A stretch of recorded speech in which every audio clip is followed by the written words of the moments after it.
Ladies and gentlemen, boys and girls, welcome back to Campbell's Coins. Today we're going to be talking about purchasing power. Specifically, the purchasing power of gold and silver. Your money is being robbed from you and you don't even know it. So let's dive into what I mean coming up. Now, before we get into anything, here's my disclaimer. I am not a licensed financial analyst. I am a precious metals strategist. And I think you should take whatever anyone has to say with a grain of salt. In the 1970s, when gold was made legal for US citizens to own again, yes, it was made illegal for people to own for about 50 years. The price of 1 ounce of silver was roughly $1.80, and the price of 1 ounce of gold was $50. Today, those numbers are much different. The price of 1 ounce of silver is $16.99, and the price of 1 ounce of gold is $1,467. The size and weight of gold and silver hasn't changed, so what happened? Did these get more rare, or did the US dollar become more worthless? Well, the answer, of course, is the US dollar became more worthless. Your dollar is only a future promise on wealth. Your money isn't worth anything until you exchange it for something.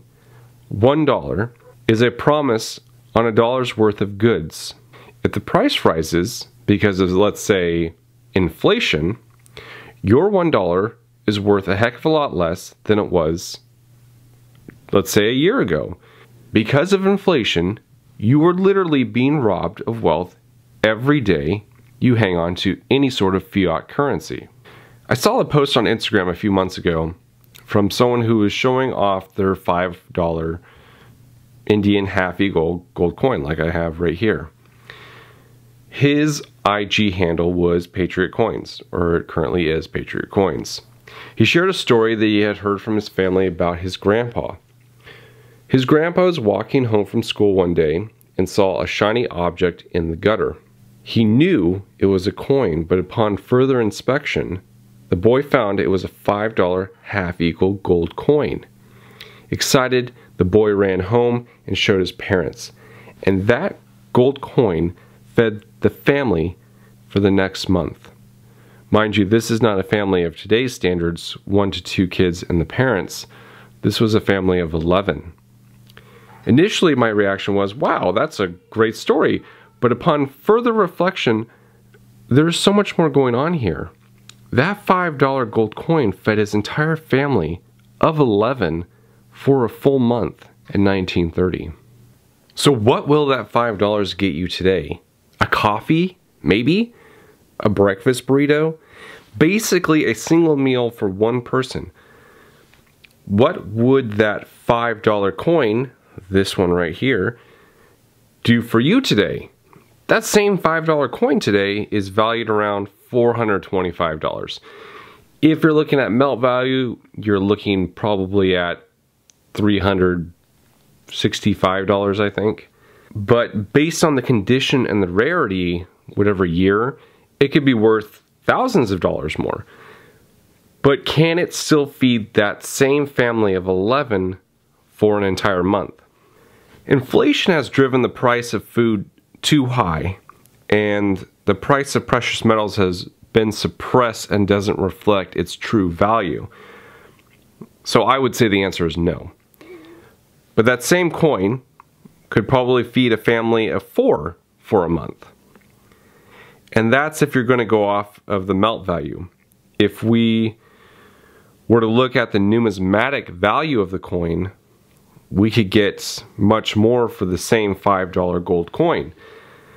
But if the prices of gold weren't suppressed, could that same $5 coin feed that same family of 11 for a month? Maybe. Many people estimate gold's true value to be around $5,000 to $10,000 an ounce, and that's on the low end. Many more feel that gold's true value is around $50,000 an ounce. They get these numbers based off of looking at the cash that's out there divided by how many ounces of gold we have. Sometimes they look at the M2 or the M1 money supply. Sometimes they look at both of those and divide it by that. I would tend to believe that it is around, it's probably closer to $20,000, $25,000 an ounce. If we were to look off of those more accurate estimates, I'd say that same coin could feed a family of 11 for a month, if not more. However, I think some would argue, well, if inflation rose that much and the price of gold wasn't suppressed anymore and rose to $20,000 an ounce, you're looking at much more expensive food items as well. Maybe that's the case. I think when you're around $10,000 an ounce for gold, I think prices would remain somewhat the same. It's when it breaks that barrier that I think we will see prices starting to skyrocket on everything. You're looking at like $20 a gallon gas, and so on and so forth. Do you think that this is a situation that would be unique to America? I don't think so. The socialist country of Venezuela is currently imploding. Prices have skyrocketed. Hyperinflation is in full swing.